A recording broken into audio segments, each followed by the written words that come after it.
निवडणूक झाली, मतदान झालं, मतमोजणी बाकी. आता सकाळ होणार आहे मतमोजणी, शनिवारचा दिवस, आणि कोणाचा पावते नवस हा येणारा टाइम सकाळ सांगेल. पण तत्पूर्वी जर प्रशासकीय कर्मचारी सारी यंत्रणा या ठिकाणी सज्ज झाली आहे. पाठीमागं तुम्ही जर इथून पाहत असाल तर कल्याण मंडपम जे आहे ना, या ठिकाणी शासकीय कार्यक्रम लय मोठ्या प्रमाणात होतात. अशा या ठिकाणी याला स्ट्रॉंग रूम ठेवलं म्हणजे तिजोरी. या ज्या मतपेट्या आहेत ह्या मतपेट्या या ठिकाणी साऱ्या सुरक्षित ठेवल्या आहेत. पोलीस प्रशासनाच्या वतीनं सारी व्यवस्था या ठिकाणी केली असून सर्व जे आहे सिक्युरिटी टाईट, पोझिशन टाईट करून टाकली एकदम. अशा प्रकारची सर्व व्यवस्था. मतमोजणी कक्ष तुम्हाला सध्या त्या ठिकाणून दिसत असेल या ठिकाणी होणार आहे. सकाळ 8 वाजतापासून कोणाचा कार्यक्रम लागते, कोण होते विजयी, याच्या इकडे साऱ्याची उत्सुकता लागली आहे. विशेष म्हणजे यावेळेस जे निवडणूक झाली एकदमच टफ झाली ना बाबा. काहीच नाही म्हणजे तर्क वितर्क कोणाच पद्धतचा होणे राहिला की कोणाची हवा आहे काय आहे.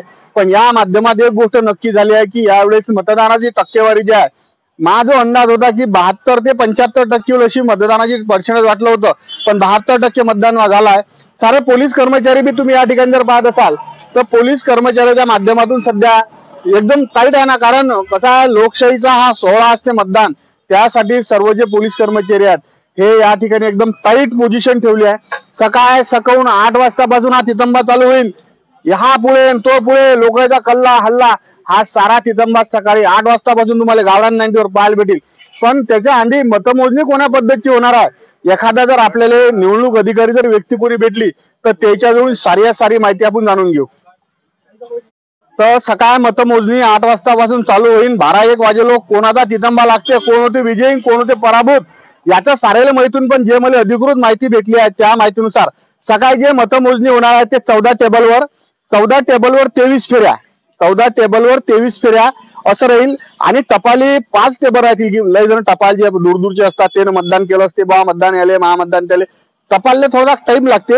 याशिवाय एटीपीएस म्हणजे ज्या मतपत्रिका असतात, जे आमच्याकडे दिव्यांग बंधू आहेत, जे वृद्ध आहेत, ज्याचं मतदान घरी घेतलं गेलाय, अशा साऱ्या लोकांचं मतमोजणी आहे हे सकाळून 8 वाजतापासून चालू. सुरुवातीला तर मला असं वाटतं टपाली आणि एटीपीएसच हे केला जाईल, कारण जशा या 14 टेबलवर 23 फेऱ्या चालू होतील असे सणाने देव हा आघाडीवर तो आघाडीवर, या ठिकाणचा जो जलवा राहील ना तो ताकद न राहील. प्रशासनाच्या वतीने जर सध्या तुम्ही पाहत असाल तर हा सारा परिसर जो आहे याला कमीत कमी 200 मीटर अंतराला कोणत्याच प्रकारची याला हा सर्व जो रस्ता आहे म्हणजे एलआयसी चौकापासून तर एडीओ लोक जा रस्ता, हा रस्ता सारा रस्ता बंद राहणार आहे. या रस्त्याच्या तुम्हाला तिकून दिसत असेल म्हणजे टपाल आपण एलआयसी चौकात ना त्यापासून हा रस्ता तिकडे थांबा, तुम्ही काय करायचं करा, आणि इकडे एडीओ पासून हा सारा रस्ता सकाळ बंद राहणार आहे. म्हणजे जे एलआयसी चौकातून एडीओतून तिकडे छत्रपती संभाजी महाराज चौकात जातात, भगतसिंग चौकात जातात, त्याच्यासाठी हा रस्ता बंद राहणार आहे.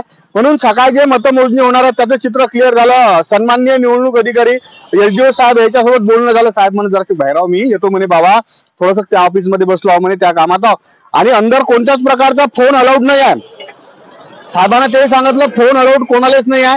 आणि जे उमेदवाराचे प्रतिनिधी आहेत हे उमेदवाराच्या प्रतिनिधीलाही अंदर निवडल्या जातील. काही 10-12 जे असतात आकडा तेले बिन कोणत्याच प्रकारचं मत म्हणजे मोबाईल साठी अलाउड नाही. जेवण घेऊन आलं बा ते जर बाहेर कर्मचारी बापा डबा आहे का काय हो, किती मोठा डबा आहे जेव्हा टिफिनचा 7-8 जण जेवणच बसते त्यात.